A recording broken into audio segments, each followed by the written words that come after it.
Hi சொதப்பனா மக்கள், welcome to my channel. இன்றைக்கி வந்து என் பேபிக்கு வந்து டின்னர் ப்ரிப்பேர் பண்ண போகிறோம். ஸோ நான் வந்து இன்றைக்கி ப்ரோக்கன் வீட் உப்மா தான் பண்ண போகிறேன். ஸோ ஃபர்ஸ்ட் வந்து ஒரு பேனில் நெய்யை போட்டு ப்ரோக்கன் வீட்டை நல்லா வந்து ரோஸ்ட் மாதிரி பண்ணிக்கோங்க. அதுக்கப்புறம் ஆனியன்ஸை வந்து கட் பண்ணுங்கள். நான் இன்றைக்கி வந்து ஒன்லி ஆனியன்ஸ் எடுத்துக்கலாம், வேறு எந்த வெஜ்ஜஸும் எடுத்துக்கலாம்.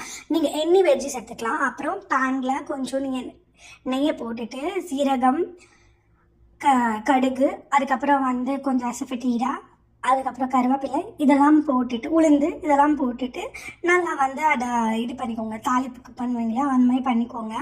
அதுக்கப்புறம் இது கூட வந்து ஒரே ஒரு ரெட் மிளகா அதையும் நான் ஆட் பண்ணுறேன். அதையும் வந்து நல்லா வந்து சாட்டை மாதிரி பண்ணிக்கோங்க. ஆக்சுவலி நான் இன்றைக்கி வந்து ஒன்லி வெங்காயம் யூஸ் பண்ணுறேன் என் குழந்தைக்கு, பிகாஸ் மற்ற வெஜ்ஜஸ் வந்து ஆயிடுச்சு. ஸோ நாளைக்கு தான் போய் வாங்கணும். ஸோ நீங்கள் மற்ற எந்த வெஜ்ஜஸ் இருந்தாலும் நீங்கள் தாராளமாக இதில் ஆட் பண்ணிக்கலாம்.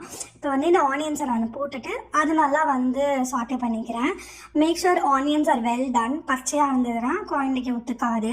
ஸோ அதனால் வந்து அது நல்லா கோல்டன் ப்ரௌன் ஆகிற வரைக்கும் நல்லா சாட்டே பண்ணி அது கொஞ்சம் பேனில் இருக்க விடுங்க. இது வந்து தக்காளி சாதம் மத்தியானம் பண்ணியிருந்தேன். உங்களுக்கு தக்காளி சாதம் ரெசிபி வேணா சொல்லுங்கள், நான் உங்களுக்கு வந்து அந்த வீடியோவும் போடுறேன். இது வந்து கோல்டன் ப்ரௌன் ஆகிடுச்சு. இதுக்கப்புறம் 1 கப் ஆஃப் வாட்டர். இதே கப்பால் தான் நான் வந்து ப்ரோக்கன் வீட் எடுத்தேன். ஸோ 1 கப் ப்ரோக்கன் வீட்டுக்கு 1 கப் வாட்டர் தான் ஆட் பண்ணணும். அது வாட்டர் கொஞ்சம் சூடாகி வரும்போது மஞ்சள் பொடி, உப்பு போட்டு கொஞ்சம் கொதிக்க விட்டுறணும். தண்ணி நல்லா கொதித்து வரும்போது நீங்கள் வந்து ப்ரோக்கன் வீட் இருக்கும், ப்ரோக்கன் வீட் போடுறதுக்கு முன்னாடி சிம்மில் வச்சுக்கோங்க. ஸோ கலர்றதுக்கு ஈஸியாக இருக்கும். அதுக்கப்புறம் ப்ரோக்கன் வீட்டை போட்டுட்டு நல்லா வந்து கலரி விட்டுக்கோங்க. கலரி விட்டோன்னையும் அது கொஞ்சம் என்ன சொல்கிறது, அப்போ கலரி விடும்போதே அது வந்து கொஞ்சம் நல்லா ஆகிடும். எனக்கு தண்ணி உங்களுக்கு சூடாக தான் இருக்கும், அதனால நல்லா கலரி விட்டுக்கோங்க. ஸோ தேட் எல்லாமே மிக்ஸ் ஆகி வரும். அதுக்கப்புறம் மூடி வச்சு ஒரு 5 நிமிஷம் விட்டுருங்க.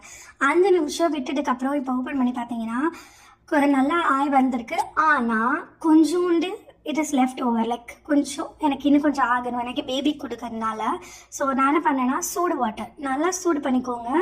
நான் வந்து கெட்டில் பண்ணிட்டேன். அதே மாதிரி கொஞ்சோண்டு தெளிக்கிற மாதிரி போட்டுக்கோங்க. கையால் தெளிக்க முடியாது, நல்ல சூடான தண்ணி. அதனால் நான் வந்து டம்ளரால் ஊற்றுறேன். நீங்களும் அதே மாதிரி பண்ணுங்கள். மூடி வச்சுட்டு ஒரு 5 நிமிஷம் வைங்க. சூப்பராக ரெடி ஆகிடுச்சு. பேபி 6 months அண்ட் அபவ்னா தாராளமாக இது கொடுக்கலாம்.